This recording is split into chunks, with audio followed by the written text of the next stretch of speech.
How to fix tags and mentions problem on TikTok. Firstly, you have to install the TikTok app in your Android. Now you have to open the app. You can see this is the desktop of your TikTok. Now we are going to know that how to fix the tags and the mentions problem on TikTok. At the bottom there are different options like the home, friends, plus option, inbox, and the profile. Just click on the profile that is present at the bottom.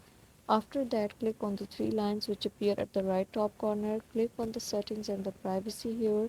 Before this, just make sure watch the complete video and follow each step carefully to avoid forgetting anything and making mistakes. Click on the privacy here. You have to scroll this bar and there is an option of the mentions and tag. You can select tags and mentions by everyone and by no one. In this way you can fix the tags and mentions problem on TikTok. Thank you so much. That was all. Please consider showing your support by commenting, liking, sharing, and subscribing to our channel for more valuable content in the future. Your engagement is highly appreciated. I wish you very good luck. Thanks.